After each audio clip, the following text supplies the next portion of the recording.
The first half of the year, or the first few months of the year, up to the 7th month, were characterized by a number of trends.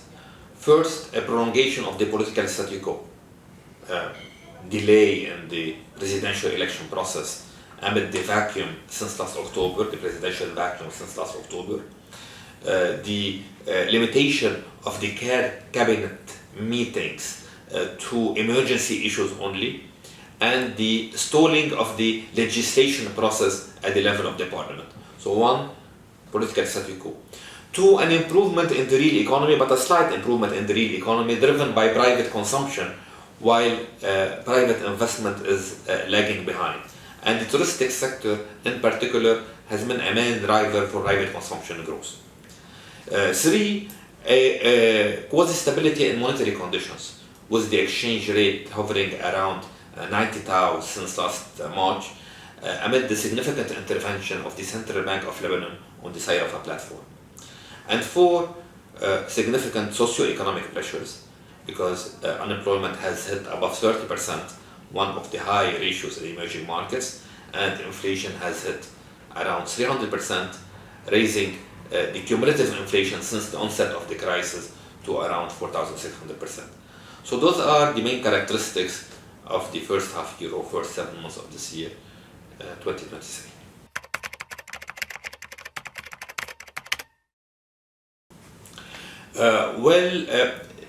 The real economy is improving this year, but at a shy pace, at a timid pace. But this supports the assumption of a positive growth, though low growth this year. A look at a glance at the real sector indicators this year suggests that the indicators that have been on the upside are more important than the indicators that have been on the downside. I'm talking about the number of tourists that have increased by 32% over the first half year, the number of passengers at the airport that have increased by 23%. I'm talking about the freight at the level of the airport that has increased by close to 12% this year, and also the merchandise at the port that have increased by 2% this year. So the trade and services sector is doing well, the tertiary sector is doing well, supported in particular by tourism. But also a large number of companies in Lebanon is paying salaries in fresh dollars, which is supporting private consumption in general, and which is supporting growth in general. Even if we look at the Bloomberg survey, which is known to be conservative in nature, Bloomberg has adopted a positive growth this year, and it foresees that this growth is likely to improve further in the next couple of years, according to their own forecasts.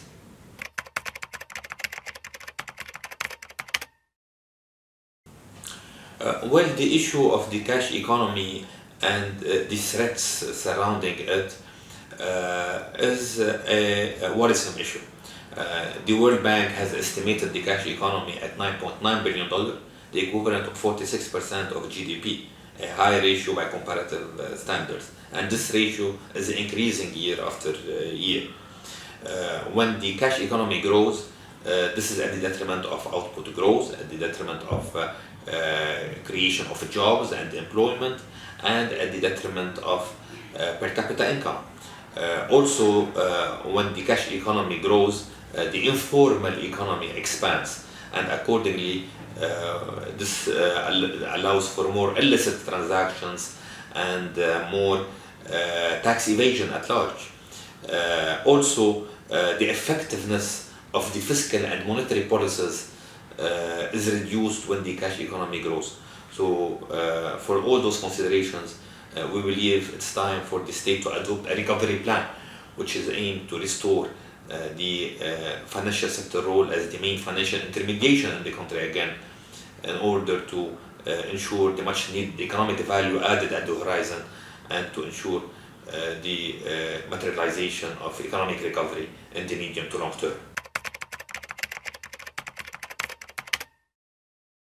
The Article 4 consultation report of the IMF that has been issued last month is quite constructive.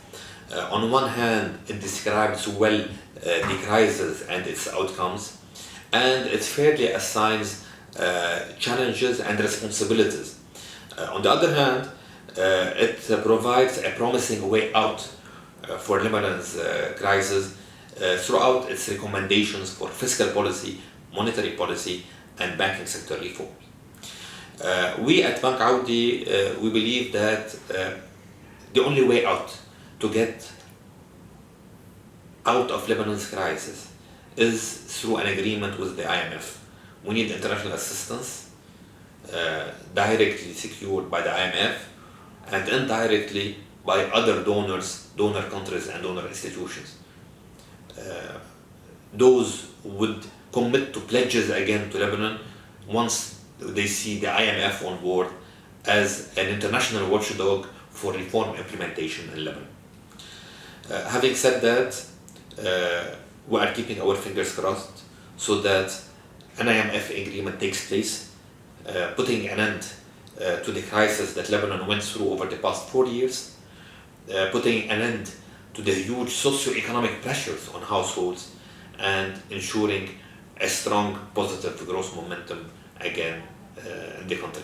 So we believe Lebanon has to do whatever it can in order to secure the compliance with the prior requirements, the prior actions required by the IMF in order to make succeed this negotiation process, critical negotiation process that we believe is a historical opportunity for Lebanon at large.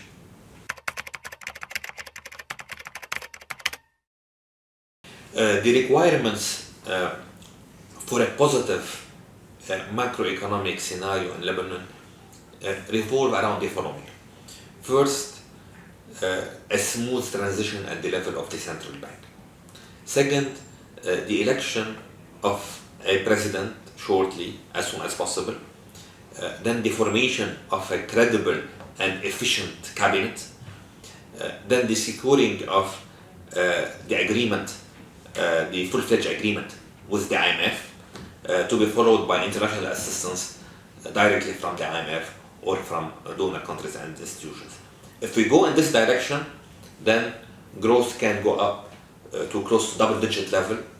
The situation, the monetary situation would be contained, inflation would be lower, the exchange rate would stabilize, and we will have a surplus in the balance of payments and a rise in foreign currency reserves at the central bank level. But if these things do not materialize, then we are going towards a deterioration of the economic landscape. We are going towards a currency collapse, hyperinflation, surge in unemployment, and huge socio-economic pressures on households.